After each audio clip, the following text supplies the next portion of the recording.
வணக்கம் மக்களே. நம்ம இன்னைக்கு மனிதனை உண்மையிலேயே உடைக்கும் ஒரு வழியை பத்தி பார்க்க போறோம். நம்ம வாழ்க்கையில எத்தனையோ கஷ்டங்களை சந்திச்சிருப்போம். பணம் இல்லாம இருந்திருப்போம், வேலை போயிருக்கும், மனசு உடைஞ்சிருக்கும். ஆனா இதுல எல்லாத்தையும் விட ஒரு வழி இருக்கு. நான் முழுமையானவன் இல்ல, என்னால ஒரு விஷயத்த கூட ஒழுங்கா செய்ய முடியல. இந்த உணர்வு ஒரு மனிதனுக்கு வந்துருச்சுன்னா, அந்த மனிதன் வெளியில சிரிச்சாலும் உள்ளுக்குள்ள தினமும் அழுதுகிட்டே தான் இருப்பான். நம்ம சமூகத்துல ஒரு ஆணுக்கு மௌனமாக போடப்பட்ட ஒரு சோதனை இருக்கு. என்ன தெரியுமா? திருமணம் ஆயிருச்சா? குழந்தை இருக்கா? எப்போ நல்ல செய்தி சொல்ல போற? இது கேள்விகள் மாதிரி இருக்கும். ஆனா உண்மையில அது அழுத்தம், தீர்ப்பு. இன்று நான் சொல்ல போகும் கதை ஒரு மனிதன் எப்படி அப்பாவாக முடியாதவன் என்று தன்னைத்தானே தண்டிச்சுக்கிட்டான் அப்படிங்கிற கதை.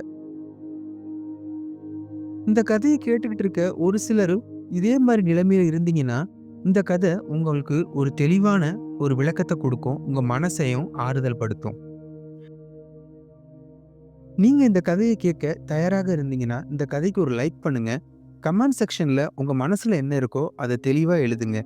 நீங்க இன்னும் புத்தரின் கதைகள் சேனலை சப்ஸ்கிரைப் பண்ணாம இருந்தீங்கன்னா, உடனே சப்ஸ்கிரைப் பண்ணி பெல் ஐகானை கிளிக் பண்ணிக்கோங்க. அப்பதான் நான் போடுற ஒவ்வொரு வீடியோவும் உங்களுக்கு உடனே வரும். வாங்க கதைக்குள்ளாக போலாம். ஒரு மனிதன் இருந்தான். ஊர்ல அவனுக்கு நல்ல பெயர், நல்ல வீடு, நிலம், பணம் அப்படின்னு எல்லாமே இருந்துச்சு. ஊர்ல எல்லாரும் சொல்லுவாங்க, இவனுக்கு வாழ்க்கை செட்டில் ஆயிருச்சு. ஆனா உண்மை என்ன தெரியுமா? இரவு வந்ததும் அந்த வீடு சத்தமே இல்லாம அமைதியா இருக்கும். முற்றத்துல ஓடும் குழந்தை இல்ல, அப்பான்னு கூப்பிடுற சத்தம் இல்ல. மனைவியும் அவனும் ஒரே அறையில உட்கார்ந்துருப்பாங்க. ஆனா 2 பேருமே பேசாம அமைதியா இருப்பாங்க. ஏன்னா பேச ஆரம்பிச்சா அவங்க 2 பேருமே கண்ணீர் வந்துடும். ஒவ்வொரு நாளும் அவன் மனசுக்குள்ள ஒரே ஒரு கேள்விதான். என்ன குறை என்கிட்ட? எல்லாம் இருந்தும் ஏன் இது மட்டும் இல்ல? அப்படின்னு அவன் மனசுக்குள்ள இந்த கேள்வி வந்துகிட்டே இருக்கும். அன்பானவர்களே, இந்த உலகத்துல அடி உதைய விட வார்த்தைகள் தான் அதிக வலியை தரும். ஏதாவது விழாக்களுக்கு போனா அங்க இருக்க மக்கள் அவனிடம் சொல்லுவாங்க, உங்களுக்கு இந்த சடங்கு சீக்கிரம் வரும். அவன் சிரிப்பான். ஆனா அந்த சிரிப்பு ஒரு நடிப்பு. ஒருத்தன் சொல்லுவான், இப்ப எல்லாம் இதுக்கு ட்ரீட்மெண்ட் இருக்கு அப்படின்னு. இன்னொருத்தன் சொல்லுவான், எனக்கு பெரிய டாக்டர் நல்லாவே தெரியும் அப்படின்னு சொல்லுவான். ஆனா அவன் சொல்ல முடியாதது விஷயம் என்னன்னா, தயவு செஞ்சு இத பத்தி பேசாதீங்க அப்படின்னு அவனால சொல்ல முடியாது. அவன் மனசுக்குள்ள மட்டும் இந்த ஒரு கேள்வி ஓடிக்கிட்டே இருக்கும். நான் ஆணா? நான் தோல்வியா? அந்த ஒரு வார்த்தை அப்பாவாக முடியாதவன் அவன உள்ளுக்குள்ள நொறுக்குது. அவன் தீர்வை தேடி அங்க இங்கன்னு ஓடுனான். முதல்ல டாக்டரை பார்த்தான். அப்புறம் இன்னொரு டாக்டரை பார்த்தான். பணம் போச்சு, நம்பிக்கை போச்சு. அப்புறம் கோயில்களுக்கு போனான், விரதம் இருந்தான், நேர்த்தி கடன் செஞ்சான். இதாவது வேலை செய்யுமான்னு ஒரு கடைசி நம்பிக்கை. ஆனா காலம் மட்டும்தான் நகர்ந்தது, வலி மட்டும் அதிகமானது. ஒரு நாள் அவன் முடிவு பண்ணினான், இது என்னோட விதி. அன்று அவன் யாருக்கிட்டையும் சொல்லாம வீட்டை விட்டு வெளியேறினான். அவன் ஒரு காட்டுக்குள்ள போய் அமைதியா இருந்தான். அங்க யாரும் இல்ல. யாரும் அவன்கிட்ட எதுவும் கேட்கறதுக்கு ஒரு ஆளு கூட இல்ல. அந்த நாள் தான் அவன் முழுசா மனச விட்டு அழுதான். என்னால முடியல, நான் தோத்துட்டேன் அப்படின்னு அந்த கண்ணீரை வலியோட கலந்து மண்ணுல விட்டான்.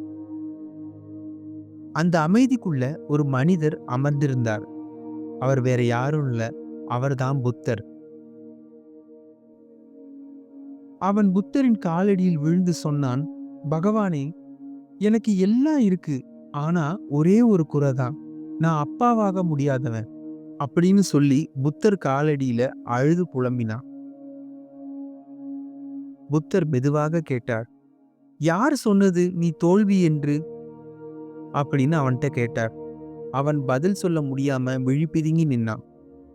புத்தர் சொன்னார், ஒரு குழந்தை உன் ரத்தத்துல பிறந்தாதான் நீ அப்பா ஆகணுமா? ஒருவனுக்கு பசி இருந்தா நீ உணவு கொடுத்திருந்தா அன்னைக்கு நீ அப்பா. ஒரு குழந்தைக்கு வழி தெரியலனா நீ வழி காட்டினா அன்னைக்கும் நீ அப்பா. இந்த வார்த்தைகள் அவனுக்குள்ள இருந்த சங்கிலிய உடைத்தது. அந்த நாளிலிருந்து அவன் வேற மனிதன். அனாதை குழந்தைகள், அவனோட காசு மட்டும் இல்ல, அவனோட நேரம், அவனோட அன்பு எல்லாம் போனது. ஒரு நாள் ஒரு குழந்தை அவனை ஓடி வந்து கட்டிப்பிடிச்சிச்சு. அப்பா என்று அன்போடு அழைச்சிச்சு. அவன் அழுதா. அந்த முறை அது வலி இல்ல, அது நிறைவு. அன்பான சகோதர சகோதரிகளே, இந்த கதை உங்களை எங்கேயாவது தொட்டிருந்துச்சுன்னா நீங்க தோல்வியாளர்கள் இல்ல. உங்களோட மதிப்பு ஒரு விஷயத்துல தீர்மானிக்கப்படாது. புத்தர் சொன்ன உண்மை இதுதான். முழுமை என்பது பெறுவதில் இல்லை, கொடுப்பதில்தான் முழுமை. சிலர் குழந்தையை பெறுவார்கள், சிலர் குழந்தைகளின் வாழ்க்கையை உருவாக்குவார்கள். இந்த வார்த்தைய மனசுல வச்சுக்கோங்க. இந்த கதை உங்களுக்கு அப்படி ஆறுதலை கொடுத்திருந்துச்சுன்னா இந்த கதைக்கு ஒரு லைக் பண்ணுங்க. கமெண்ட் செக்ஷன்ல உங்க மனசுல பட்டதை எழுதுங்க. நீங்க இன்னும் புத்தரின் கதைகள் சேனலை சப்ஸ்கிரைப் பண்ணாம இருந்தீங்கன்னா உடனே சப்ஸ்கிரைப் பண்ணி பெல் ஐக்கானை கிளிக் பண்ணிக்கோங்க. மீண்டும் நாளை வேறு ஒரு நல்ல கதையோடு உங்களை நான் சந்திக்கிறேன். நன்றி, வணக்கம்.